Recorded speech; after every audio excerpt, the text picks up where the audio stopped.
നമസ്കാരം. നമസ്കാരം. ഇലക്ഷന്റെ അന്തിമഘട്ടമാണ്.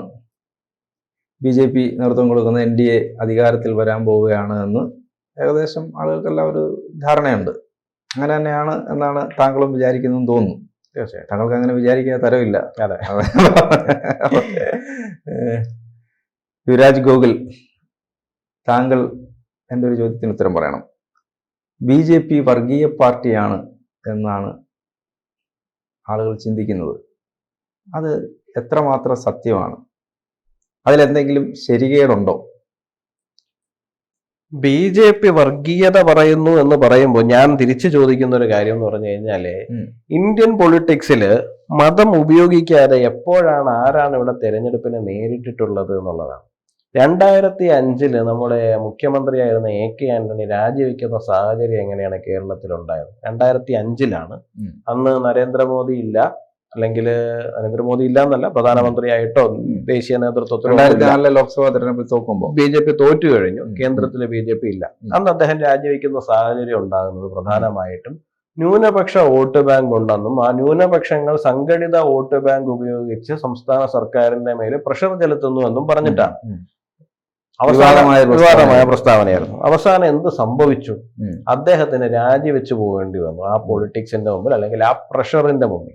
അപ്പൊ ഈ പറയുന്ന കാര്യങ്ങളെല്ലാം ഇന്ത്യൻ പൊളിറ്റിക്സിൽ കാലങ്ങളായിട്ട് തന്നെ നടക്കുന്ന ഒരു കാര്യമാണ്. പിന്നെ BJPയെ സംബന്ധിച്ചിടത്തോളം BJP ഒരു ദേശീയതയിൽ വിശ്വസിക്കുന്ന പ്രസ്ഥാനമാണ്. അത് ഭാരതീയ ദേശീയതയാണ്, ഹൈന്ദവ ദേശീയതയാണ്, നമുക്ക് എങ്ങനെ എന്ത് വേണമെങ്കിലും വിളിക്കാം.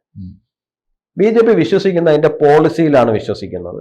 അതിന്റെ അർത്ഥം അതൊരു മതപരമായിട്ടല്ല അതിനെ കണ്ടുകൊണ്ടിരിക്കുന്നത്. അതൊരു രാഷ്ട്രത്തിൻ്റെതായ ഒരു ഭാരതീയ ധാര എന്നുള്ള നിലയിൽ മാത്രമാണ് അതിനെ കാണുന്നത്. ആ സംസ്കാരത്തിന്റെ സത്ത ഉൾക്കൊണ്ട് പ്രവർത്തിക്കുന്നതുമാണ്. ഇപ്പൊ കമ്മ്യൂണിസത്തിന്റെ സത്ത ഉൾക്കൊണ്ട് CPM പ്രവർത്തിക്കുന്നത് പോലെ തന്നെ ഭാരതീയ തത്വശാസ്ത്രങ്ങളുടെ സത്ത ഉൾക്കൊണ്ട് BJP പ്രവർത്തിക്കുന്നു എന്നുള്ളത് മാത്രമാണ്. അപ്പൊ അതിനകത്ത് ഇത് പറയുമ്പോഴും ന്യൂനപക്ഷങ്ങൾക്ക് ഇപ്പോഴും ഒരു ഭീതിയുണ്ട്.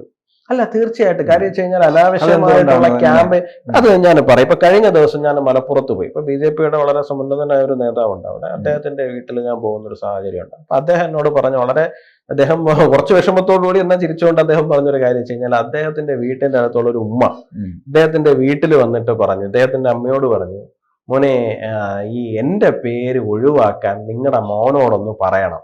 അപ്പൊ അമ്മ തിരിച്ചു ചോദിച്ചു, എന്താണ് ഉമ്മ പ്രശ്നം? അത് ഈ പാകിസ്ഥാനിലേക്ക് ഇവിടുന്ന് എല്ലാരെയും കയറ്റി അയക്കും എന്നാണ് പറയുന്നത് CAA വരുമ്പോ. അപ്പൊ ഈ ഏരിയയിലുള്ള ആൾക്കാരുടെ ലിസ്റ്റ് കൊടുക്കുന്നത് നിങ്ങളുടെ മോനാണ് എന്ന് പറഞ്ഞു. അങ്ങനെയാണെങ്കിൽ എന്റെ പേരൊന്ന് ഒഴിവാക്കി തരണം. അപ്പൊ ഇതൊരു തരം ക്യാമ്പയിനാണ്. ഇങ്ങനെയാണ് ജനങ്ങളെ ഒരു സമയത്ത് അനാവശ്യമായിട്ട് ഭീതി പരത്തി പുറത്തിറക്കിക്കൊണ്ടിരുന്നത്. വലിയ രീതിയിൽ ട്രെയിൻ കത്തിക്കൽ ഉൾപ്പെടെയുള്ള വലിയ സമരങ്ങളിലേക്ക് ആൾക്കാരെ തള്ളിവിട്ടുകൊണ്ടിരുന്ന ഇത്തരം ക്യാമ്പയിൻ ജനങ്ങൾക്ക് ഇപ്പൊ മനസ്സിലാവുന്നുണ്ട്. ഇപ്പൊ CAA നടപ്പിലായി. ആരുടെ പൗരത്വമാണ് പോയത്? അത് പൗരത്വം നൽകാനുള്ളതാണ് എന്ന് ആവർത്തിച്ചു പറഞ്ഞിട്ടും അത് കേൾക്കാതെ ഏകപക്ഷീയമായിട്ടൊരു ക്യാമ്പയിനാണ് ഒരു സമയത്ത് കേരളത്തിൽ. ഇത്തരം സാധനങ്ങൾ നടക്കുന്നുണ്ട്. പക്ഷെ മറുവശത്ത് ജനങ്ങൾ കൂടുതലായിട്ട് നമ്മളുമായി അടുത്തിടപഴകുമ്പോൾ അവർക്കത് വിശ്വാസമാവുന്നുണ്ട്. ഗോവ എത്രയോ കാലങ്ങളായിട്ട് ഭരിക്കുന്നു. നോർത്ത് ഈസ്റ്റിനകത്ത് വളരെ കാര്യമായിട്ട് കയറിപ്പോകും. നമുക്കിപ്പോൾ നോർത്ത് ഈസ്റ്റിന്റെ കാര്യം പറയുമ്പോൾ ഇവര് പറയുന്ന ഒരു കാര്യമാണ് മണിപ്പൂർ എന്നുള്ള കാര്യം. ഈ മണിപ്പൂർ വിഷയത്തിൽ എനിക്കൊരു കാര്യം പറയാനുള്ളൂ. ഒറ്റ കാര്യം എന്ന് പറഞ്ഞു കഴിഞ്ഞാൽ, BJPയുടെ ഭരണ നേട്ടത്തിന്റെ ഏറ്റവും വലിയ എപ്പിട്ടോമായിട്ട് എടുത്ത് പ്രസന്റ് ചെയ്തുകൊണ്ടിരുന്ന നോർത്ത് ഈസ്റ്റിലെ വികസനങ്ങളായിരുന്നു. നോർത്ത് ഈസ്റ്റിന്റെ മുഖ്യധാരയിലേക്ക് കൊണ്ടുവന്നു. ഒരു കാലഘട്ടത്തിൽ ഭാരതത്തിന്റെ ഭാഗമാണോ എന്ന് അവര് പോലും സംശയിക്കുന്ന തലത്തിൽ കിടന്നിരുന്ന സംസ്ഥാനങ്ങളിലെല്ലാം വലിയ വികസനം വന്നു. ഞങ്ങൾ ഇന്ത്യക്കാരാണ്, ഭാരതീയരാണെന്ന് പറയുന്ന തലത്തിലേക്ക് അവര് മാറി. ഇത് BJPയുടെ വികസന നേട്ടമായിട്ട് എടുത്ത് അവതരിപ്പിച്ചുകൊണ്ടിരുന്നതാണ്. അവിടെ ആകെ ഒരു MP ആണുള്ളത്.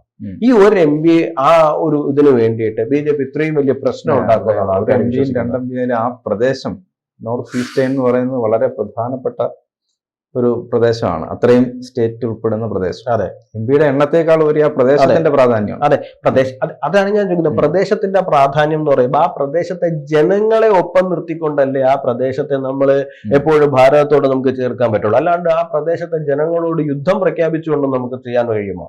അവസ്ഥ പോലുള്ള കാര്യങ്ങൾ അവിടെ നിലനിന്നിരുന്നു. Armed force special protection act അവിടെ നിലനിന്നിരുന്നു. എത്രയോ പതിറ്റാണ്ടുകളായിട്ട് അവിടെ നിലനിൽക്കുകയാണ്.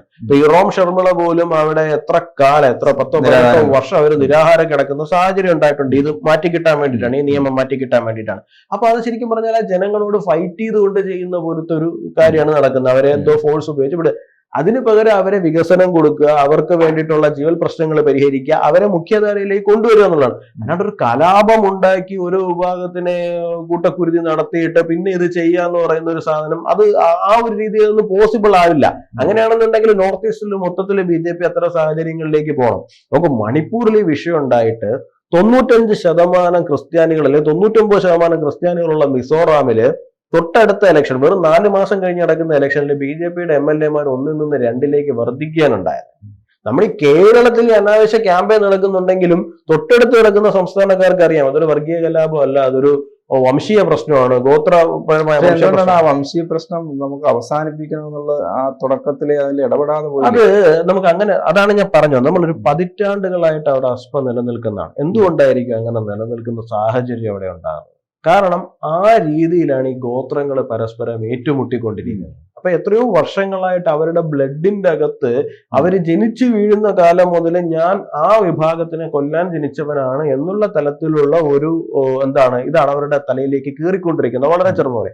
അതുകൊണ്ടാണ് ഇവർ ആയുധങ്ങൾ എടുത്തുകൊണ്ട് അവർ സ്വന്തമായിട്ട് ചില ബങ്കറുകൾ ഉണ്ടാക്കുക. ഇങ്ങനെ ഈ ഒരു തലത്തിലാണ് അവിടെ പൊക്കോണ്ടിരുന്നത്. ഇപ്പൊ നോർത്ത് ഈസ്റ്റിൽ പോയിട്ടുള്ള ആൾക്കാരോട് ചോദിച്ചു കഴിഞ്ഞാൽ, പട്ടാളക്കാരുണ്ടെങ്കിൽ അവരോട് ചോദിച്ചു കഴിഞ്ഞാൽ അവർ പറഞ്ഞു തരും നോർത്ത് ഈസ്റ്റിൽ ഈ പറയുന്ന പല സ്റ്റേറ്റ്, മണിപ്പൂർ ആയിക്കൊണ്ടുപോട്ടെ, പല സ്ഥലങ്ങളിലും നടക്കുന്ന വിഷയങ്ങൾ എന്താണെന്നുള്ളത്. അപ്പൊ കൊല്ലാനും ചാകാനും മടിയില്ലാതെയാണ് ഈ പറയുന്നത് കുട്ടിക്കാലം മുതലേ ഇവിടെ പലരും വളർന്നു വരുന്നത്.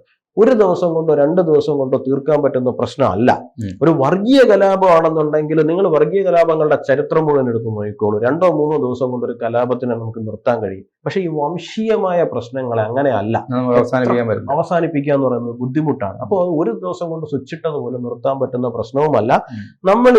നമ്മൾ ഇന്ന് മുഖ്യധാരാ സമൂഹത്തിൽ കാണുന്നത് പോലെയല്ല ആൾക്കാർ അവിടെ അവർ ഫൈറ്റ് ചെയ്യുന്നതും അവരുടെ പോരാട്ടങ്ങളുടെ ചരിത്രം എന്ന് പറയുന്നത്. ഇനി മറ്റൊരു വിഷയത്തിലേക്ക് വരികയാണെങ്കിൽ, നമ്മുടെ തെരഞ്ഞെടുപ്പ് നടക്കുന്നു, തെരഞ്ഞെടുപ്പിന്റെ അവസാന ഘട്ടത്തിലെത്തുന്നു. പോളിംഗ് ശതമാനം പൊതുവെ എല്ലായിടത്തും കുറവാണ്. വലിയ ഒരു തരംഗമോ ഒഴുക്കോ ഒന്നും കാണുന്നില്ല. അത് എന്തുകൊണ്ടായിരിക്കും?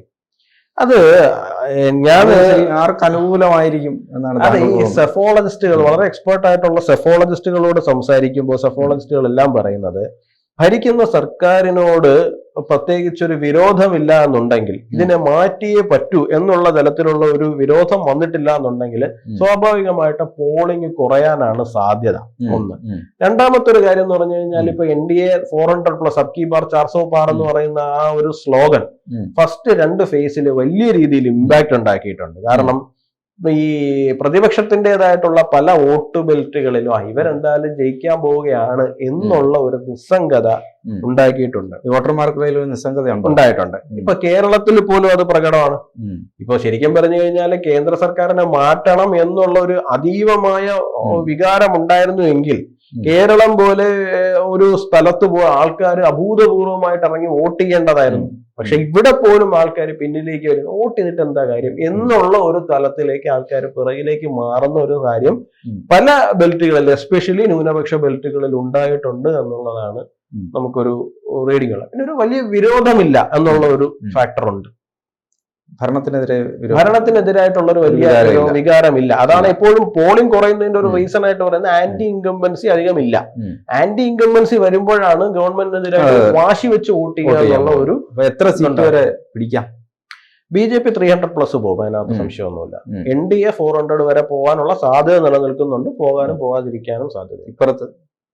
ഇപ്പുറത്ത് എന്താ സംഭവിക്കാന്ന് ചോദിച്ചു കഴിഞ്ഞാൽ, ഒന്ന്, അവർക്കിപ്പോ കഴിഞ്ഞ തവണ അവർ തൂത്തുവാരി പിടിച്ചിരിക്കുന്ന സംസ്ഥാനങ്ങളൊന്നും തന്നെ അവർക്ക് കിട്ടില്ല. ഇപ്പം NDA BJP നോർത്തിൽ എല്ലാ സംസ്ഥാനങ്ങളും തൂത്തുവാരി പിടിച്ചിരിക്കുന്നു എന്ന് പറയുന്ന പോലെ തന്നെ തമിഴ്നാടും കേരളവും ഒക്കെ ഇവർ തൂത്തുവാരി പിടിച്ചിരിക്കുന്ന സാഹചര്യം ഉണ്ട്. ഇപ്പൊ കേരളത്തിൽ കഴിഞ്ഞ നോളത്തെ പോലെ അല്ല, 2-3 സീറ്റുകളിൽ BJP ജയിക്കും എന്നുള്ള സാഹചര്യം നിലനിൽക്കുന്നുണ്ട്. അപ്പൊ അവർക്ക് സീറ്റ് കുറയാനാണ് സാധ്യത, മുന്നണിക്ക് മൊത്തത്തിലും. കണക്കൂട്ടൽ അവര് ഭരണം പിടിക്കുമെന്നുള്ള കണക്കൂട്ടലിലാണ് അവസാനം എത്തി നിൽക്കുന്നത്. അല്ല, അത് ഭരണം പിടിക്കണമെന്നുണ്ടെങ്കിൽ ഇതിനകത്ത് ഏതെങ്കിലും ഒരു കക്ഷിയെങ്കിലും 3 അക്കം തൊടണ്ടേ? അത് ഏതെങ്കിലും ഒരു പാർട്ടിയെങ്കിലും 3 അക്കം തൊട്ടാലല്ലേ അവർക്ക് ഭരണത്തിനെ കുറിച്ച് ചിന്തിക്കാൻ സാധിക്കും.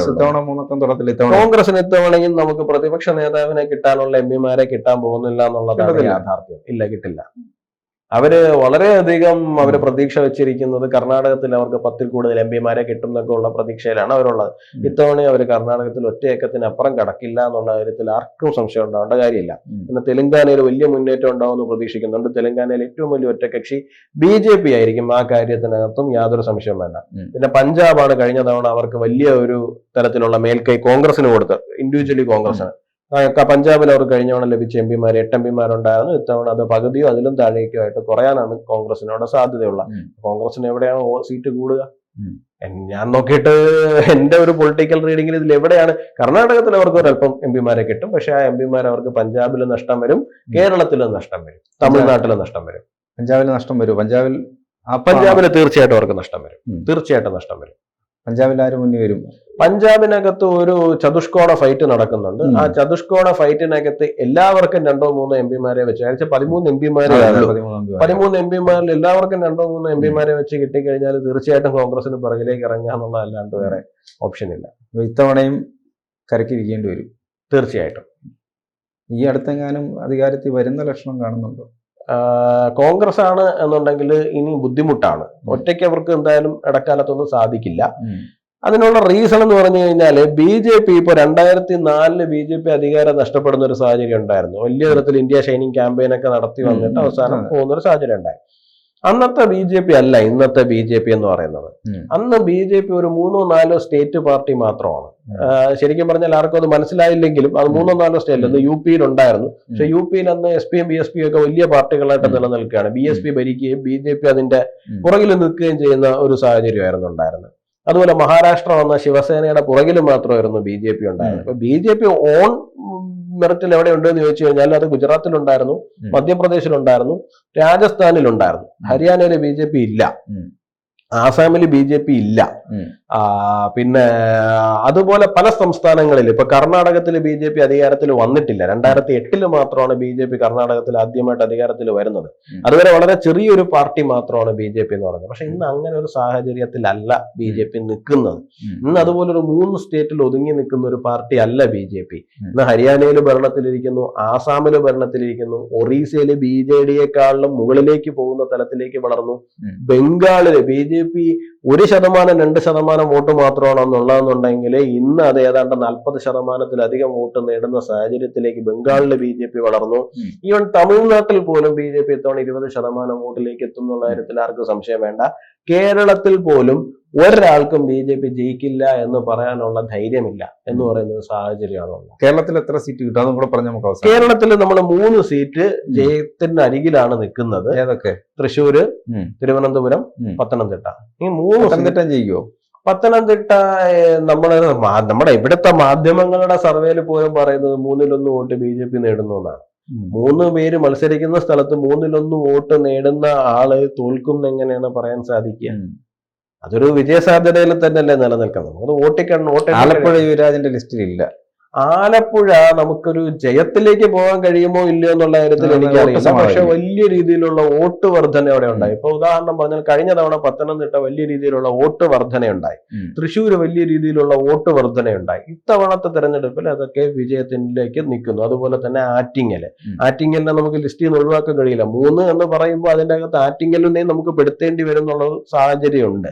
കാരണം ആറ്റിങ്ങൽ 7 അസംബ്ലി മണ്ഡലങ്ങളിൽ BJP അതിശക്തമായ രീതിയിൽ സ്വാധീനമുണ്ട്. അവിടെ V. മുരളീധരൻ എന്ന് പറയുന്ന രാഷ്ട്രീയ നേതാവ് കഴിഞ്ഞ 2 കൊല്ലമായിട്ട് നന്നായിട്ട് തന്നെ അടിത്തട്ടില് പണിയെടുത്തിട്ടുണ്ട്. അപ്പൊ അദ്ദേഹത്തിന്റെ ഒരു ഇൻഫ്ലുവൻസിനെ നമുക്ക് ചെറുതായിട്ട് കാണാൻ കഴിയില്ല. അപ്പൊ നമുക്കത് വിജയത്തിലേക്ക് പോകുമോ എന്ന് ചോദിച്ചു കഴിഞ്ഞു കഴിഞ്ഞാൽ നമുക്കത് ഇപ്പം ഈ 20-ൽ എത്ര ജയിക്കും എന്ന് ചോദിക്കുമ്പോൾ നമ്മൾ 3 എന്ന് പറയുമ്പോൾ 17 തോക്കും എന്നാണ് നമ്മൾ അറിയാണ്ട് പറഞ്ഞു പോകുന്നത്. പക്ഷെ നമുക്ക് അതുകൊണ്ട് അങ്ങനെ പറഞ്ഞു കളയാൻ കഴിയില്ല. ആറ്റിങ്ങലിനെ നമുക്ക് കുറച്ച് കാണാൻ കഴിയില്ല.